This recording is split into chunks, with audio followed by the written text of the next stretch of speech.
Ya, salam, selamat pagi saudara-saudara yang dikasihi oleh Tuhan Yesus Kristus. Saya live agak pagi karena materi ini sebenarnya sudah saya siapkan cukup lama.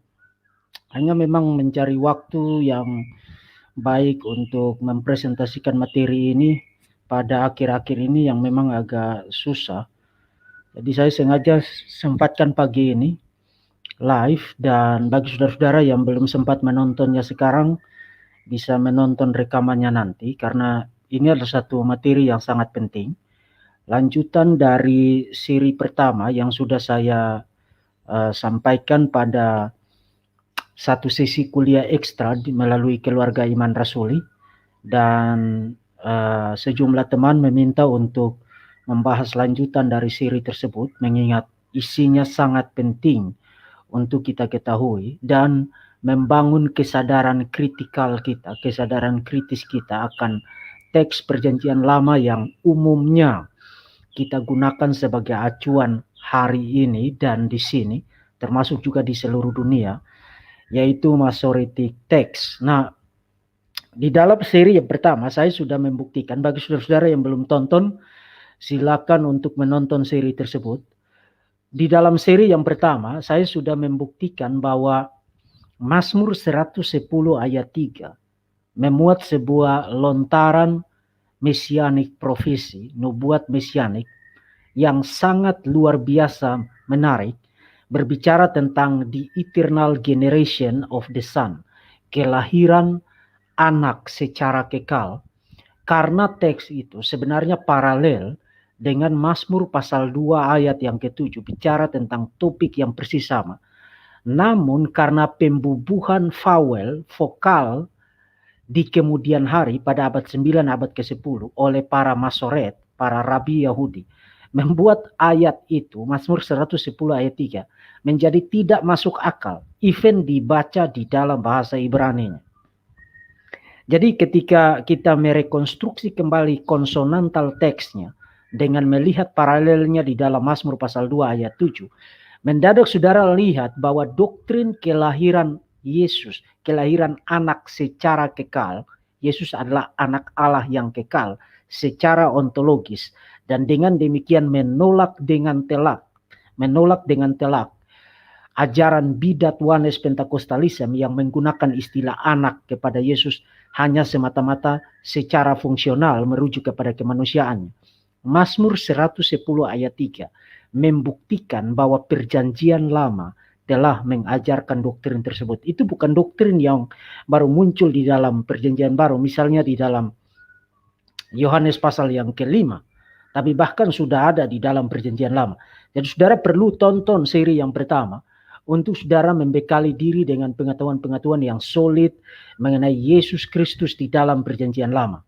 Nah, pada kesempatan ini, seri yang kedua, saya akan membahas seri dua teks perjanjian lama yang saya percaya mayoritas di antara saudara belum pernah melihat teks-teks tersebut sebagai rujukan kepada Yesus. Umumnya orang-orang Kristen, di ujung lidah mereka itu selalu ada Mazmur pasal 2 ayat 7, Mazmur pasal 110 ayat 1 sampai dengan ayat yang ke-7, Yesaya pasal 9 ayat yang ke-5 atau ayat yang ke-6, dan seterusnya. Itu adalah teks-teks yang terkenal. Tapi berapa banyak di antara saudara yang pernah membaca Bilangan pasal 24 ayat yang ke-7, kemudian 2 Samuel pasal 23 ayat yang pertama sebagai teks mesianik? Nah, itu bisa dimengerti. Saudara tidak melihat lontaran mesianik di dalam dua teks tersebut. Nanti di dalam seri yang ketiga saya akan bahas teks-teks yang lain. Saudara tidak melihat lontaran mesianik di dalam dua teks tersebut karena yang saudara baca adalah teks yang telah dibubuhi oleh vokal-vokal yang tidak mencerminkan maksud original dari konsonantal teksnya. Nah, untuk menggambarkan apa yang saya maksudkan sekarang, saya akan share screen kepada saudara-saudara sekalian. Saya sudah siapkan PowerPoint-nya. Dan saudara-saudara yang, sebelum saya mulai, saudara-saudara yang dosen, pengkhotbah, penginjil, pemberita firman, atau murid kebenaran, saudara mendapatkan permisi dari saya, izin dari saya, menggunakan materi-materi ini di dalam sesi pengajaran, apakah itu di kelas, apakah itu melalui khotbah atau apapun, silakan gunakan teks-teks ini atau referensi-referensi yang saya sajikan di sini sebagai acuan untuk pengajaran, pemberitaan firman, pemberitaan Injil, termasuk pengajaran saudara. Saudara dapatkan izin dari saya. Dan bagi saudara-saudara yang punya channel yang mau re-upload materi ini, saya persilakan untuk saudara re-upload tanpa mengubah atau mengedit isi dari video ini menjadi tidak seperti yang saya maksudkan. Jadi silakan re-upload kembali, tapi re-upload secara full, sehingga orang tidak dapat kesan yang salah dari materi-materi yang saya sampaikan di sini. Nah, saya akan share screen sekarang supaya saudara bisa lihat apa yang telah saya persiapkan melalui PowerPoint. Bentar. Oke, sudah muncul. Saya berharap saudara sudah lihat PowerPoint saya sekarang, dan kita akan mulai dengan membahas tentang topik ini. Siapkan kopi bagi yang baru bangun, dan berdoa dulu, mohon pimpinan Tuhan supaya saudara dapat dilembutkan hatinya, dibukakan pikirannya, diiluminasikan untuk mengerti pengajaran firman Tuhan dan terus bertumbuh di dalam kebenaran firman Tuhan. Oke, kita langsung mulai supaya kita tidak membuang waktu. Saya akan menegaskan terlebih dahulu gagasan mengenai sebenarnya Masoretic Text itu yang kita miliki saat ini adalah sebuah teks yang final atau tidak. Nah, tidak berarti bahwa saya menggugat Masoretic Text yang kita punyai dan kita jadikan sebagai acuan sekarang secara total, tidak. Secara umum, Masoretic Text itu adalah sebuah teks yang reliable dan bisa dijadikan sebagai acuan untuk khotbah, untuk pengajaran, dan lain sebagainya. Tapi kita harus secara kritikal sadar akan sejarah tradisi tekstualnya. Bahwa konsonantal teksnya itu baru dikonsolidasi atau baru digabungkan secara final pada abad kedua Masehi, dan pembubuhan vokal dan aksentuasinya, tanda bacanya, itu baru dilakukan oleh para Masoret pada abad ke-9 dan abad ke-10 Masehi. Jadi hampir 1000 tahun setelah Yesus Kristus lahir. Kemudian saudara harus sadar bahwa selain Masoretic Text, kita juga punya versi-versi kuno yang lain, khususnya Perjanjian Lama.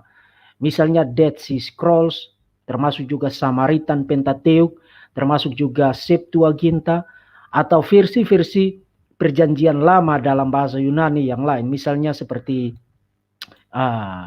Symmachus, kemudian Theodosion, kemudian Aquila. Nanti saya akan quote dari teks-teks itu. Itu adalah teks-teks terjemahan Perjanjian Lama ke dalam bahasa Yunani yang dikerjakan oleh orang-orang Yahudi pada abad kedua.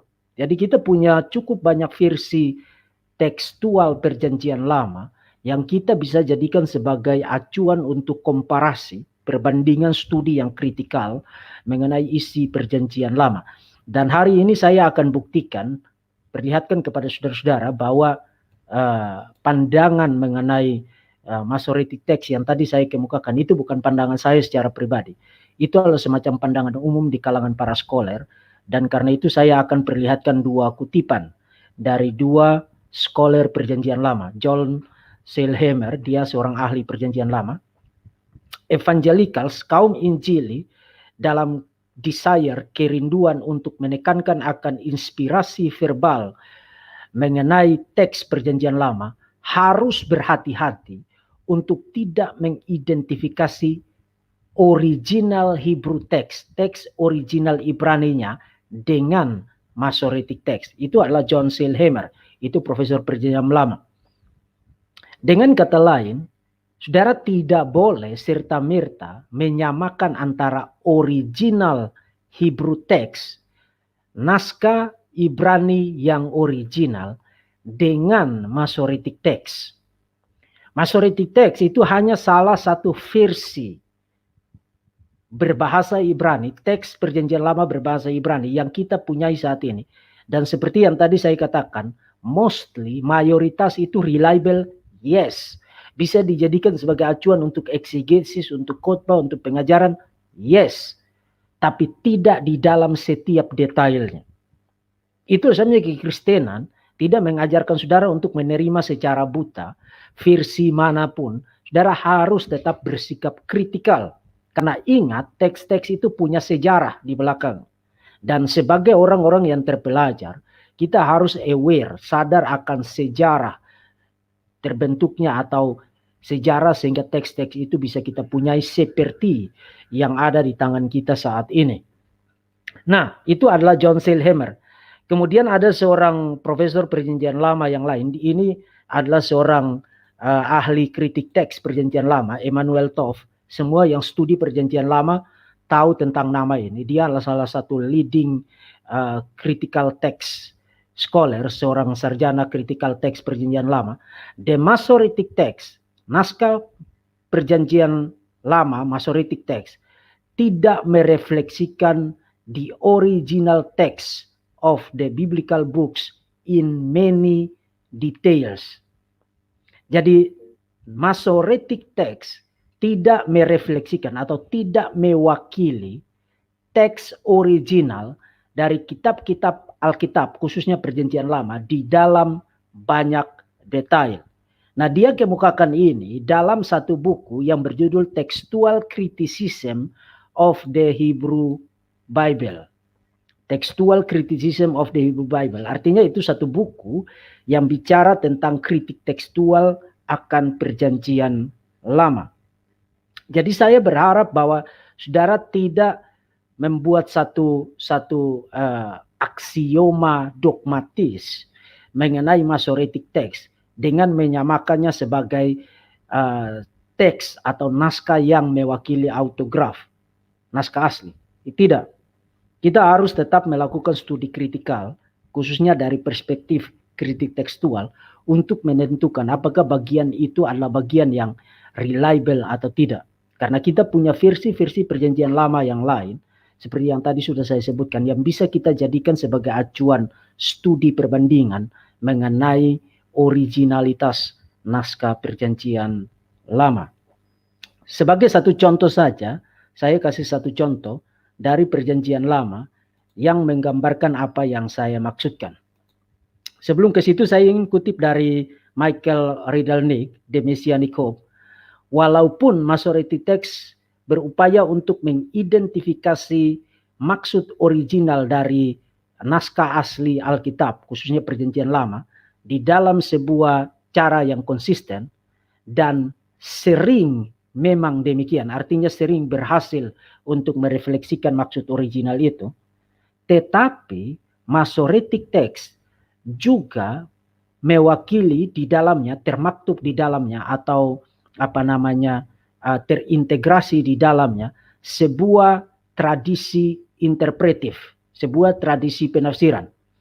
Sebagai para penyalin naskah Yahudi, as Jewish scribes, para Masoret secara setia menurun alihkan tradisi-tradisi tekstual yang mereka terima dari Yudaisme rabbinik. Jadi terdapat sebuah teologi rabbinik yang signifikan yang termaktub di dalam teks Masoretik yang distandarisasi, yang merupakan standarisasi dari teks konsonantal dan penambahan aksentuasi dan vokal-vokalnya. Nah, poin dari Rydelnik adalah begini. Waktu saudara baca Masoretic text, saudara bukan semata-mata membaca sebuah hasil penurun alihan tekstual tanpa teologi rabbinik di dalamnya. Saudara sudah melihat ada semacam upaya untuk mencocokkan Hebrew konsonantal teksnya, teks konsonantal bahasa Ibraninya dengan teologi rabbinik. Dan itu sebabnya tadi saya katakan, saudara harus terus-menerus membangun kesadaran kritikal mengenai apa yang saudara baca di dalam perjanjian lama. Tetapi saudara tidak boleh salah paham. Seakan-akan semuanya, segala sesuatu di dalam Masoretic text itu bermasalah. Tidak. Tapi di dalam bagian-bagian tertentu seperti yang nanti akan saya buktikan, sudah di dalam seri pertama dan juga di dalam seri yang kedua ini, termasuk juga di dalam seri yang ketiga, bahwa ada bagian-bagian tertentu yang saudara harus hati-hati. Saudara harus hati-hati, khususnya teks-teks yang bicara tentang nubuat mesianik. Nah, saya akan kasih satu contoh bahwa teologi rabbinik sebenarnya itu ikut mempengaruhi penurun alihan atau konsolidasi dari Masoretic text. Misalnya, Hakim-Hakim pasal 18 ayat yang ke-30. Bani Dan menegakkan bagi mereka sendiri patung pahatan. Lalu Yonatan bin Gersom bin Musa bersama-sama dengan anak-anaknya menjadi imam bagi suku Dan. Sebagai penduduk negeri itu, sampai penduduk negeri itu diangkut sebagai orang buangan. Nah, yang saudara baca di sini adalah semacam institusi keimamatan, institusi imam yang tidak sesuai dengan yang Yahweh katakan di dalam kitab Imamat, di dalam kitab Keluaran. Sebab untuk menjadi imam orang harus berasal dari suku Lewi. Dan untuk menjadi imam orang harus berasal langsung dari keturunan Harun. Jadi suku Dan berupaya menyimpangkan tradisi keimamatan ini dengan menginstitusikan bagi diri mereka sendiri semacam sekelompok imam. Bahkan dikatakan mereka mendirikan bagi mereka sendiri patung pahatan. Jadi inilah satu penyembahan berhala yang diinstitusikan oleh suku Dan Yonatan bin Gerson bin Musa bersama dengan anak-anaknya menjadi imam bagi suku Dan. Ini adalah satu penyimpangan yang serius. Nah, ini yang saudara baca di dalam terjemahan Indonesia Baru, termasuk juga di dalam bahasa Indonesia sehari-hari dan sejumlah versi berbahasa Inggris seperti yang saudara lihat sekarang di screen. Tetapi kalau saudara secara kritis memperhatikan bagaimana versi-versi lain menerjemahkan ayat ini, misalnya King James Version, New King James Version, kemudian terjemahan LXX, Septuaginta di dalam bahasa Inggris, LXE, kemudian NAS, NAU, YLT, saudara perhatikan yang warna kuning. And Jonathan, the son of Gersom, the son of Manasseh. Nah, di dalam terjemahan bahasa Indonesia, anak Gersom, anak Musa. Artinya Yonatan ini adalah cucunya Musa. Seperti yang diterjemahkan di dalam bahasa Indonesia sehari-hari. Tapi di dalam versi-versi ini, Yonatan adalah cucu dari Manasseh. Dan Gersom adalah anak dari Manasseh. Nah, kenapa ini bisa terjadi? Ini bisa terjadi karena Septuaginta juga menerjemahkannya demikian. Kai Yonatan, huios Gersom, huios Manasseh. Dan Yonatan putra atau anak dari Gersom, anak dari Manasseh. Dari mana Septuaginta mendapatkan versi ini atau terjemahan ini? Dari Masoretic text-nya. Dari Masoretic text-nya. Saudara perhatikan di sini. Manasseh. Ben Manasseh. Ben Gersom. Ben Manasseh. Nah, kalau saudara hanya memperhatikan versi-versi ini, maka saudara akan menjadi aneh. Kenapa di dalam terjemahan bahasa Indonesia kok Manasseh jadi Musa? Kenapa itu bisa terjadi? Karena saya perlihatkan kepada saudara satu kutipan saja. Pembacaan yang lebih awal, an earlier reading, yang mengkaitkan pendirian atau penginstitusian penyembahan berhala oleh suku Dan kepada salah satu dari keturunan Musa.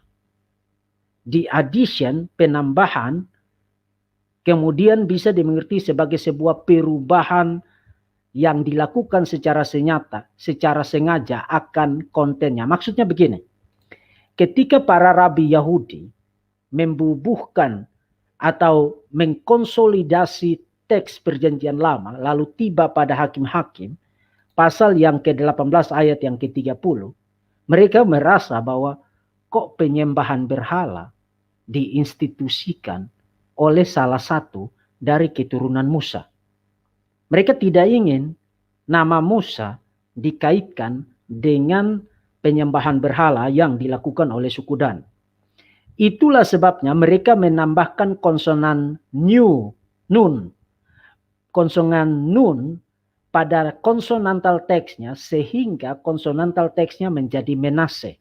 Padahal awalnya itu Mose. Jadi saudara perhatikan, Mose ditambah konsonan nun menjadi Menase. Jadi itu adalah satu deliberate change of content. Satu perubahan konten secara sengaja oleh para Masoret. Karena mereka tidak ingin orang mendapat kesan yang buruk mengenai Musa karena salah satu keturunannya, salah satu cucunya terlibat sebagai imam pagan. Imam yang melaksanakan praktik penyembahan berhala di dalam Israel. Itu yang saya maksudkan.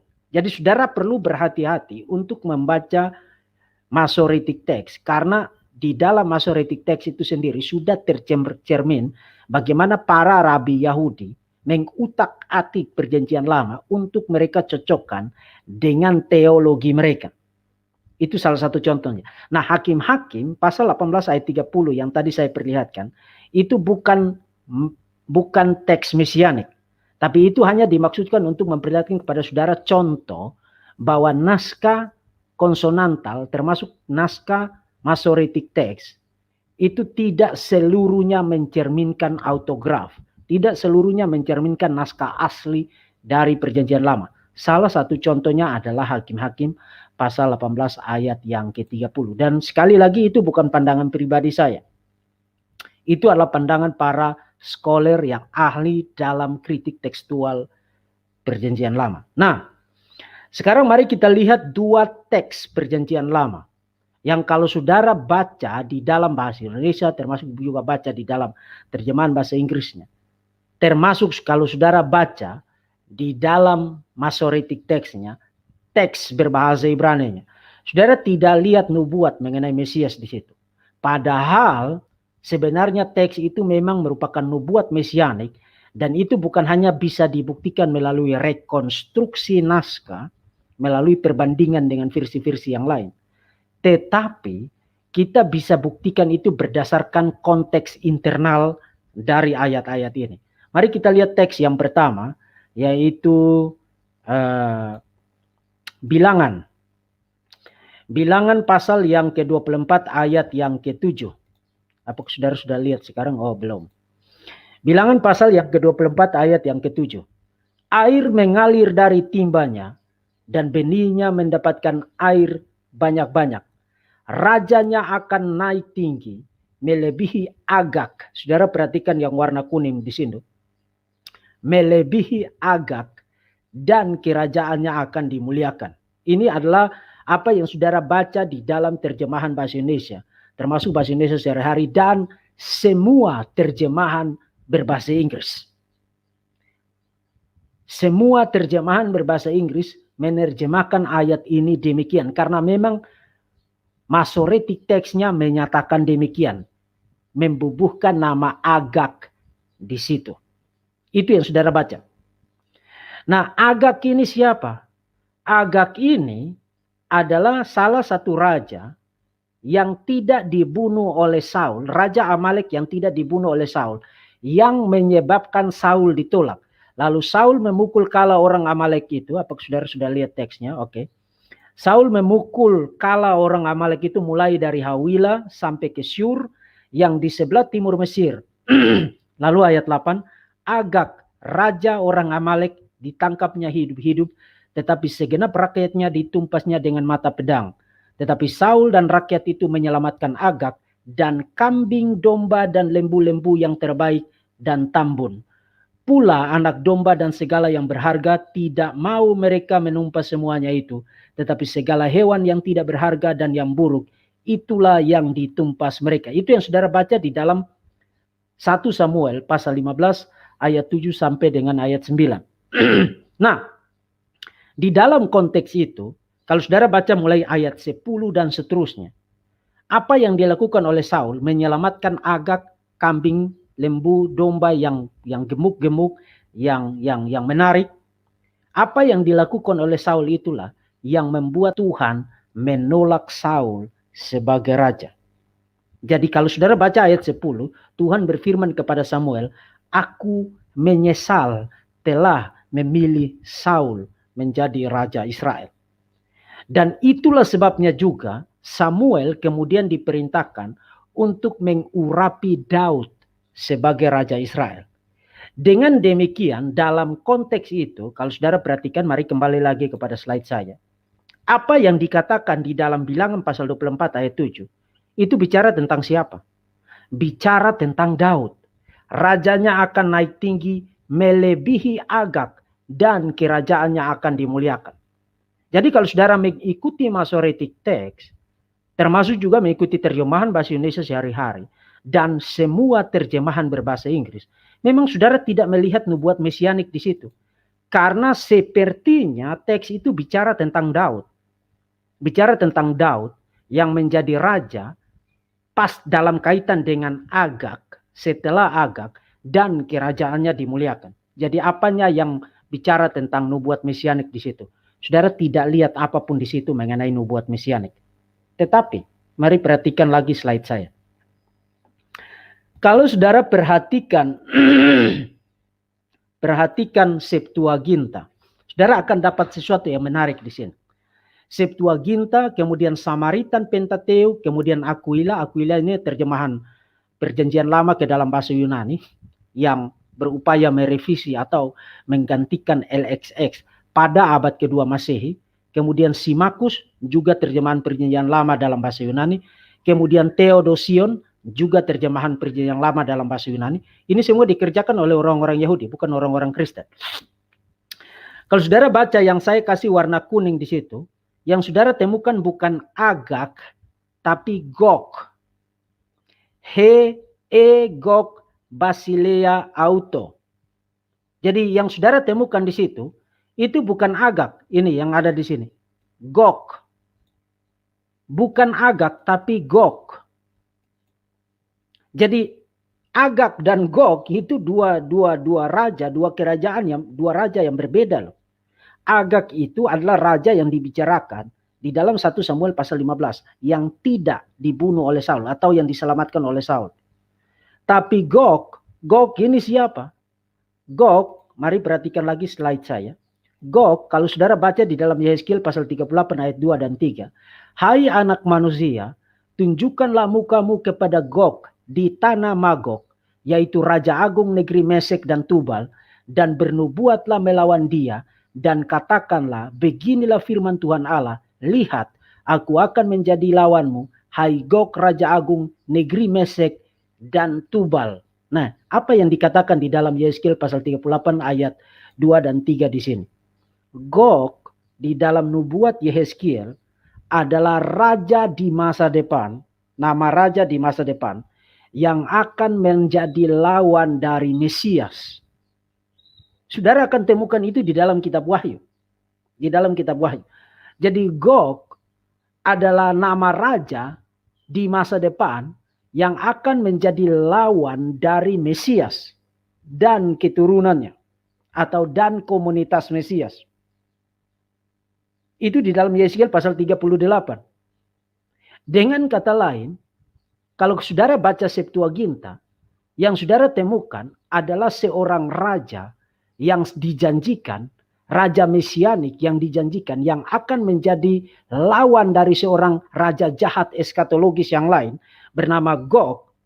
Dan itu berarti, Bilangan pasal yang ke-24 ayat yang ke-7, itu adalah nubuat mengenai raja mesianik di masa depan yang akan menjadi lawan dari Raja Gog.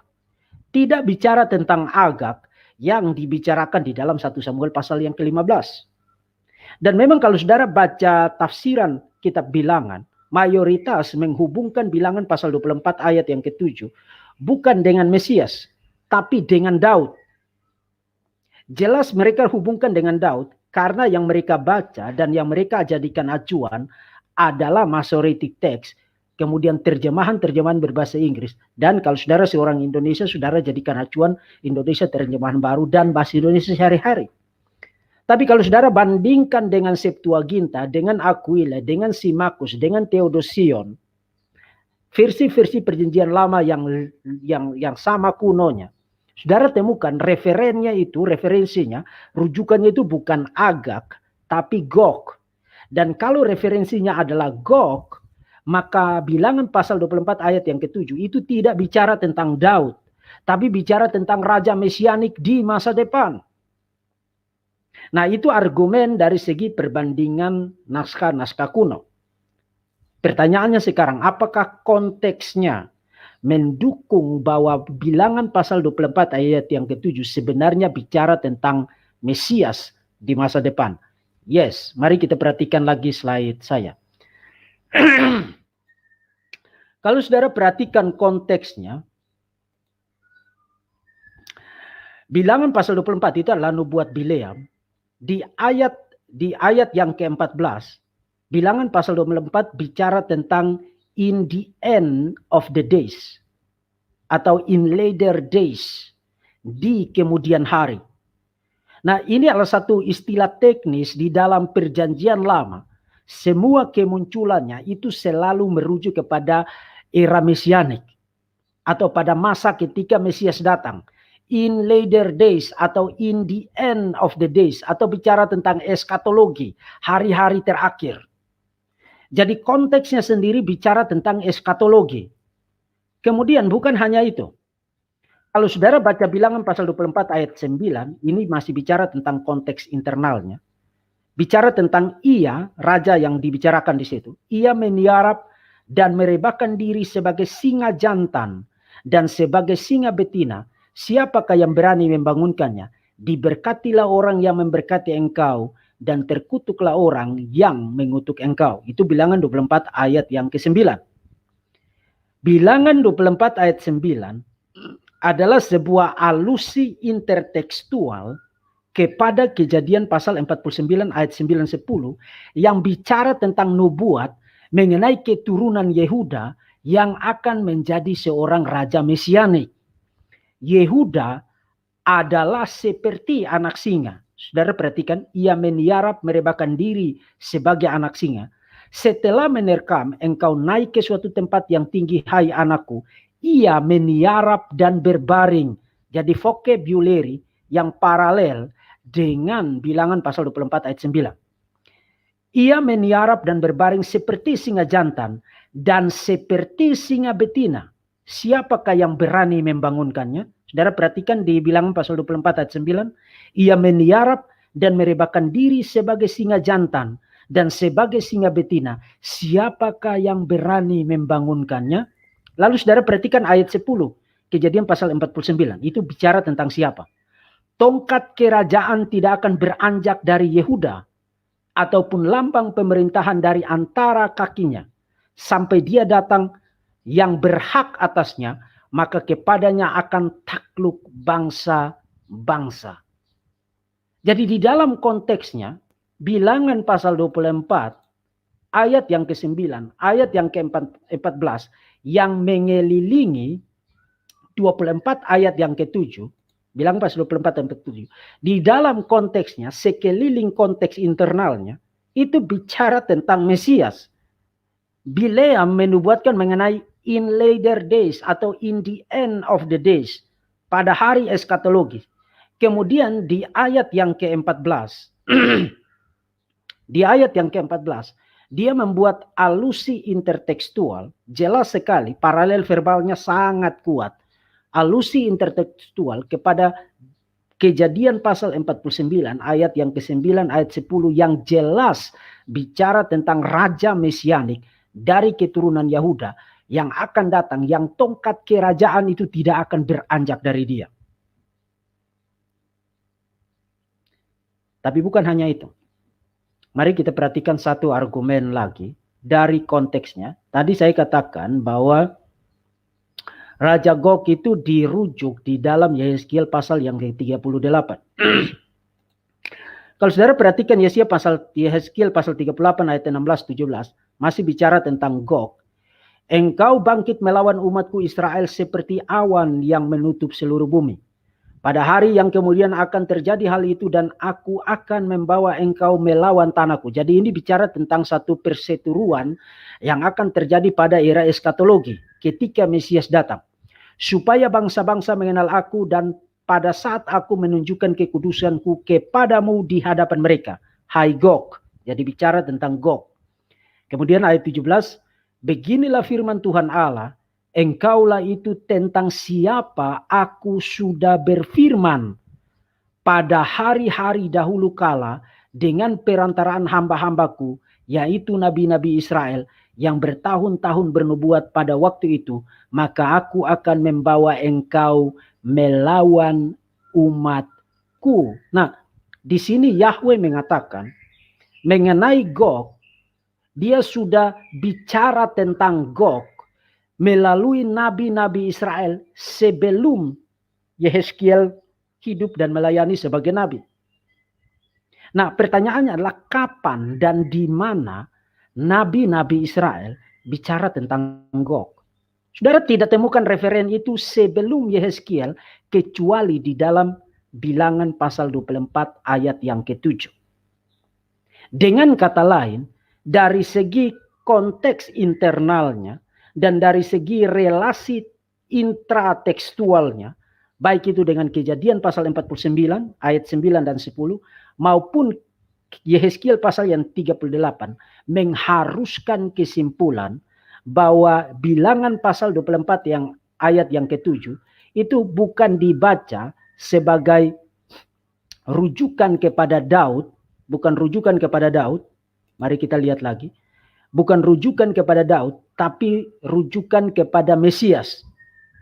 Karena itu, harusnya, kalau saudara sudah lihat screen saya sekarang, oh belum. Harusnya, air mengalir dari timbanya dan benihnya mendapat air banyak-banyak. Rajanya akan naik tinggi melebihi Gog, bukan melebihi Agag. Kalau melebihi Agag, maka referensinya adalah Daud. Melebihi Gog dan kerajaannya akan dimuliakan. Kerajaannya akan dimuliakan. Language semacam ini adalah language atau ekspresi kebahasaan mengenai kerajaan Mesias. Kerajaannya akan dimuliakan in later days. Kemudian ia akan berbaring seperti singa jantan dan singa betina. Kemudian tongkat kerajaan tidak akan beranjak dari dia. Dan aku telah bernubuat mengenai engkau melalui para nabi Israel sebelumnya. Konteks internalnya maupun relasi intra dan intertekstualnya mengharuskan kesimpulan Bilangan pasal 24 ayat yang ke-7 itu berbicara tentang Gog, bukan Agag. Nah, perbedaan antara Gog dan Agag itu bukan perbedaan konsonantal, tapi perbedaan penembubuhan vokal yang dilakukan oleh para rabi Yahudi pada abad 9 dan abad yang ke-10. Nah, ini yang saudara perlu perhatikan mengenai Bilangan pasal 24 ayat yang ke-7. Kalau penjelasan saya terlalu cepat, saudara bisa tonton kembali untuk saudara bisa nangkap maksudnya. Sekarang mari kita pindah kepada 2 Samuel pasal yang ke-23 ayat yang pertama. Tapi sebelum itu izinkan saya untuk memutar sebuah selingan mengenai pelayanan Verbum Veritatis yang saat ini sedang berjuang untuk melakukan renovasi kampus baru Sekolah Tinggi Teologi Raja Wali Aras Thamar Indonesia di Batam, dan saya akan putarkan videonya.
Oke, terima kasih untuk kesabaran Anda menonton selingan tersebut.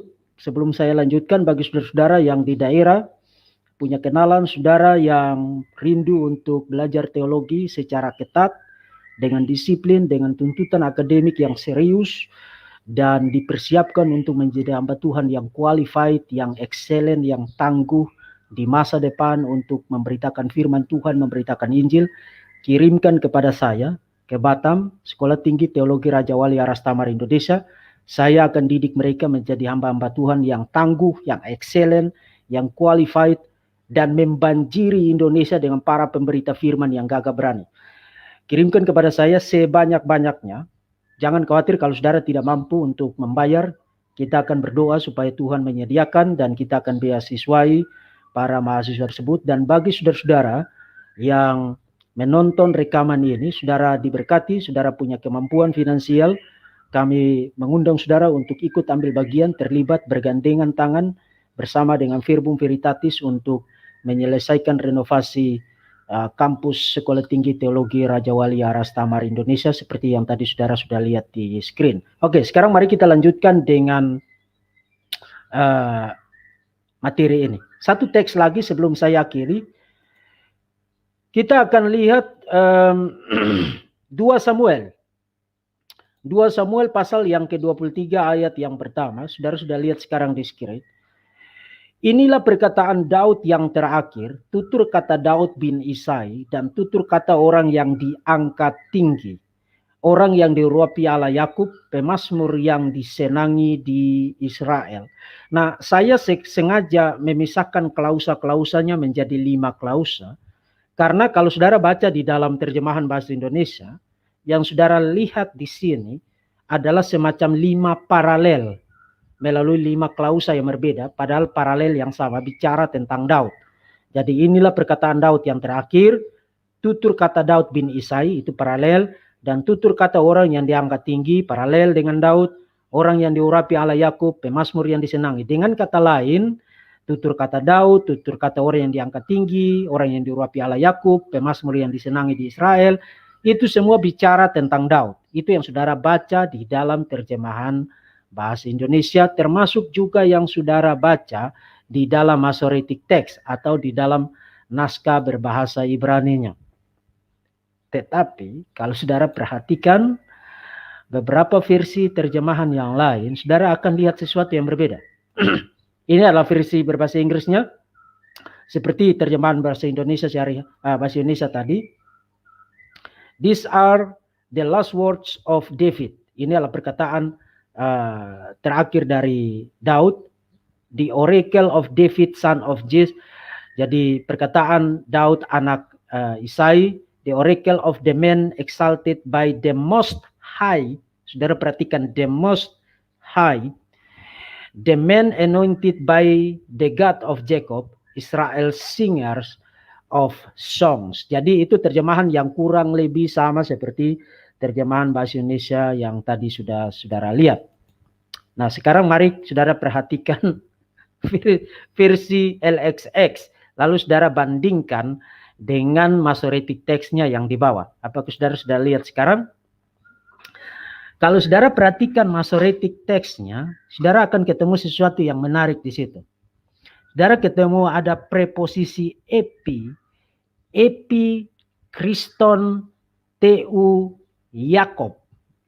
Epi Kriston tu Yakob. Kalau diterjemahkan itu bunyinya tentang Kristus dari Allah Yakob, atau tentang dia yang diurapi. Kristus itu berarti orang yang diurapi. Tentang orang yang diurapi dari Allah Yakub. Dengan kata lain, kalau saudara baca Septuaginta, saudara tidak nemu 5 paralel yang sama seperti yang tadi saya perlihatkan kepada saudara di screen. Saudara tidak nemu paralel yang sama di situ, di sini. Tapi saudara akan nemu apa yang dikatakan di situ. Kalau menurut Septuaginta, inilah perkataan Daud yang terakhir, tutur kata Daud bin Isai, dan tutur kata orang yang diangkat tinggi tentang orang yang diurapi. Jadi di sini kalau menurut Septuaginta, saya tambahkan, harusnya itu ada kata kata depan tentang di sini. Harusnya. Itu kalau menurut Septuaginta. Harusnya ada kata tentang orang yang diurapi, atau tentang Kristus, atau tentang the anointed one of the God of Jacob. Tentang orang yang diurapi dari Allah Yakub. Pemazmur yang disenangi di Israel. Jadi ini bicara tentang tutur kata Daud yang terakhir mengenai Kristus, mengenai Mesias. Itu yang saudara dapatkan atau saudara temukan di dalam LXX. Nah, dari mana LXX mendapatkan kata depan epi di situ? Seperti yang tadi saudara lihat di screen. Dari mana LXX mendapatkan kata depan epi di sini? Epi ini berarti concerning atau about, tentang Kristus, TU Yakob. Jadi Kristus of God of Jacob. Kristus dari Allah Yakub. Mesias dari Allah Yakub. Dari mana Septuaginta mendapatkan ini? Nah, sebenarnya tidak sulit untuk melihat kenapa Septuaginta menambahkan kata epi di sini, tentang di sini. Karena begini, saudara perhatikan yang saya kasih warna kuning dari Masoretic teksnya di sini. Ini bukan persoalan konsonantal, ayin dan lamek, bukan persoalan itu. Tapi kalau saudara perhatikan di bawah ayin di sini, itu ada vokal kamets. Ada vokal kamets. Nah, kalau saudara pakai kata vokal kamets di bawah ayin, jadi al, maka yang saudara dapatkan adalah the most high, seperti terjemahan bahasa Inggris yang ada di sini. Yang saudara dapatkan adalah the most high, exalted by the most high. Itu sebabnya tadi saya suruh saudara perhatikan itu. Tapi kalau saudara ganti vokal ini, vokal kamets ini dengan vokal pendeknya patah, maka yang saudara dapatkan adalah epi, tentang Mesias. Ini bicara Mesias di dalam bahasa Ibrani-nya. Jadi kalau saudara kasih vokal kamets, maka yang saudara dapatkan adalah the most high. Tapi kalau yang saudara tambahkan vokalnya adalah patah, saudara ganti kamets di sini dengan patah, maka yang saudara dapatkan adalah concerning atau about Mesias, tentang Mesias. Nah, tadi saya katakan, kapan mereka tambahkan vokal ini, vokal yang di bawah ini? Abad 9, abad 10. Dengan kata lain, penambahan vokal itu adalah opsi yang mereka pikir atau yang mereka inginkan saudara lihat pada konsonantal teksnya. Itu bukan bagian dari originalnya. Kamets di sini, ini bukan bagian dari original teksnya, autografnya, bukan. Itu adalah sesuatu yang ditambahkan oleh para rabi Yahudi, yang saya percaya dipakai oleh setan, untuk membuat teks ini tidak bicara tentang Mesias. Sebab kita punya bukti dari Septuaginta bahwa teksnya itu bicara tentang Mesias, epi Kriston TU Yakob, tentang Mesias dari Allah Yakob, tentang Kristus dari Allah Yakub. Dengan kata lain, Bilangan pasal 22, 23 ayat yang pertama, itu adalah perkataan-perkataan Daud yang terakhir tentang Mesias dari Allah Yakub. Itu menurut argumen berdasarkan komparasi, perbandingan kritikal terhadap teks-teks kuno yang ada. Nah, sekarang kembali kepada pertanyaan fundamentalnya. Apakah konteks internalnya memang mengharuskan 2 Samuel 23 ayat 1 bicara tentang Yesus, bicara tentang Kristus, bicara tentang the anointed one, bicara tentang the Messiah, Mesias? Yes. Kembali lagi kepada teks saya. Ini kalau saudara baca di dalam terjemahan berbahasa Inggris, Derby, the man to whom it was appointed concerning the Christ of the God of Jacob. Jadi tentang Kristus dari Allah Yakub. Ini terjemahan Derby ya. Sekarang dari segi konteksnya. Dari segi konteksnya memang itu harus bicara tentang Mesias. Kenapa? Karena kalau saudara baca ayat 3 dan ayat 4. Allah Israel berfirman, gunung batu Israel berkata kepadaku, apabila seorang memerintah manusia dengan adil, memerintah dengan takut akan Allah, ia bersinar seperti fajar di waktu pagi, pagi yang tidak berawan, yang sesudah hujan membuat berkilauan rumput muda di tanah. Jadi ini bicara tentang seseorang yang memerintah manusia dengan adil, memerintah dengan takut akan Allah. Saudara ingat dulu gagasan itu. Itu di ayat 3 dan ayat 4. Pertanyaan, apakah Daud dan anak-anaknya, Salomo dan seterusnya, memerintah dengan adil dan takut akan Tuhan? Tidak. Justru karena mereka tidak memerintah demikian, maka mereka dibawa ke pembuangan. Dibuang ke pembuangan. Dan itu sendiri ditegaskan oleh Daud di ayat yang kelima. Kalau saudara perhatikan. Sebenarnya ini terjemahan berbahasa Indonesia. Ini adalah terjemahan yang keliru ya. Kenapa? Karena tidak ada tanda tanya, interrogatif pada naskahnya. Tidak ada. Ini adalah sebuah deklaratif statement, sebuah statement deklaratif. Bukan seperti itu keluargaku di hadapan Allah. Dengan kata lain, Daud ngakuin, dan itu saudara bisa lihat di dalam beberapa terjemahan berbahasa Inggris ya. Misalnya, although my house is not so with God, yet he has made with me an everlasting covenant, order in all things and secure. For this is all my salvation and all my desire. Will he not make it increase? Jadi Daud sendiri di ayat yang kelima, saudara tadi tidak lihat screen saya ya. Oke, saudara sudah lihat sekarang. Jadi Daud sendiri di ayat yang kelima mengakui bahwa dia tidak memerintah dengan adil. Termasuk keluarganya, karena Daud bicara tentang my house. My house itu berarti bukan hanya bicara tentang Daud, tapi Daud dan anak-anaknya. My house is not so before God. Keluargaku tidak demikian di hadapan Tuhan. But, tapi dia, Yahweh, membuat everlasting covenant with me. Membuat covenant, perjanjian yang kekal dengan aku.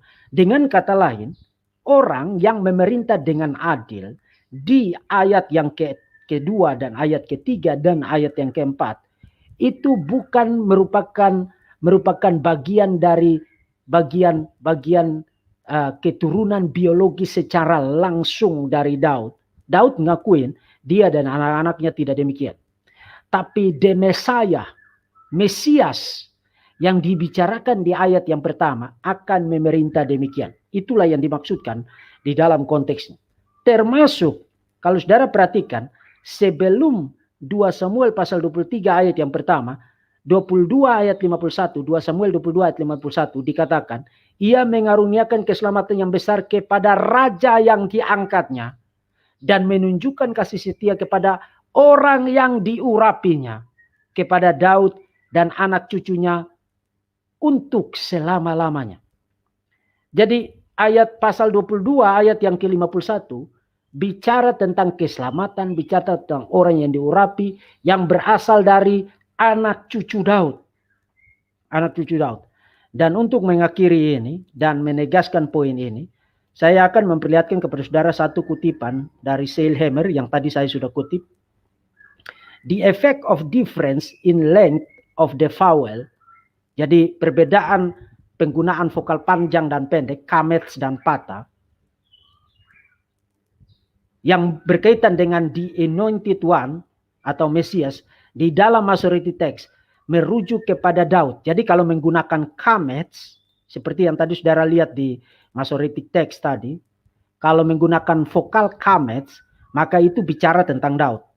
Tetapi kalau saudara mari perhatikan sekali lagi kutipannya. Tetapi di sisi lain yang teks-teks yang non-masoretik seperti di dalam Septuaginta dan di dalam versi-versi yang lain, kata-kata Daud dibaca sebagai referensi kepada Mesias, as a reference to the Messiah. Lalu dia kasih perbandingan di situ 2 Samuel pasal 22 ayat yang ke-51 yang tadi sudah saya kutip. Jadi hari ini saudara dapat 2 teks nubuat mesianik di dalam perjanjian lama, Bilangan pasal 24 ayat yang ke-7, 2 Samuel pasal 23 ayat yang pertama, yang bicara tentang Mesias, tetapi saudara tidak lihat itu di dalam event, di dalam naskah Ibrani-nya, Masoretic text, termasuk di dalam mayoritas terjemahan berbahasa Inggris dan terjemahan berbahasa Indonesia. Nah, materi-materi yang tadi saya sampaikan itu bukan hasil hayalan saya sendiri. Itu adalah rangkuman dari hasil studi banyak scholar, banyak pakar perjanjian lama. Saya hanya quote beberapa, tapi banyak pakar perjanjian lama sudah membuktikan itu, sudah memperlihatkan itu. Dan apa yang saya sampaikan itu bisa dipertanggungjawabkan secara akademik. Tadi saya perlihatkan referensi-referensinya, jadikan sebagai acuan, pelajari lagi argumen-argumennya, ulangi terus-menerus sampai saudara betul-betul hafal. Sehingga bangun tidur orang tanya, saudara bisa langsung jawab. Sebab kita manusia ini perlu pengulangan. Kita diajar 1 kali, ya ngerti, tapi kemudian besok lupa. Diajar 2 kali ngerti, tapi besok lupa. Perlu diulang-ulang sampai kita hafal.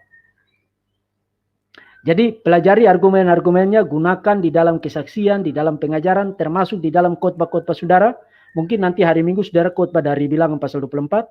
Kemudian minggu berikutnya saudara khotbah lagi di dalam dari Bilangan 2 Samuel pasal 23. Siapa yang tahu, tapi saudara bisa gunakan materi ini untuk memberkati banyak orang, membangun iman banyak orang, menguatkan iman banyak orang, dan memperlihatkan bahwa Yesus tidak berbohong ketika mengatakan bahwa seluruh perjanjian lama bicara tentang aku.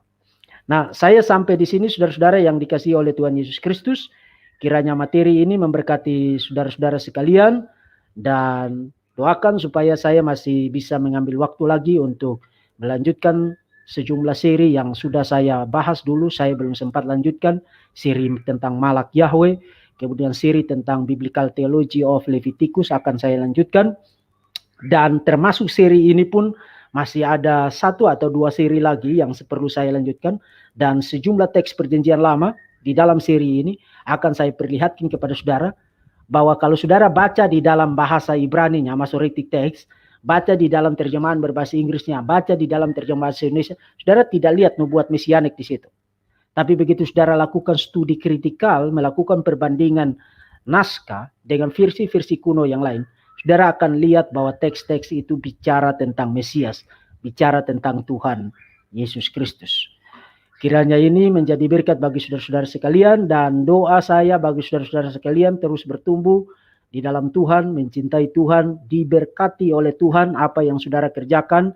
Tuhan turut campur tangan dan membuatnya berhasil, keluarga saudara dilindungi, dan saudara tetap setia kepada Tuhan di dalam kehidupan saudara setiap hari. Dan jangan lupa untuk membagikan konten ini kepada banyak orang, memperkenalkan channel ini supaya semakin banyak orang mendapatkan berkat dari pengajaran-pengajaran yang ada di channel ini. Sampai jumpa lagi, Tuhan Yesus memberkati saudara-saudara sekalian.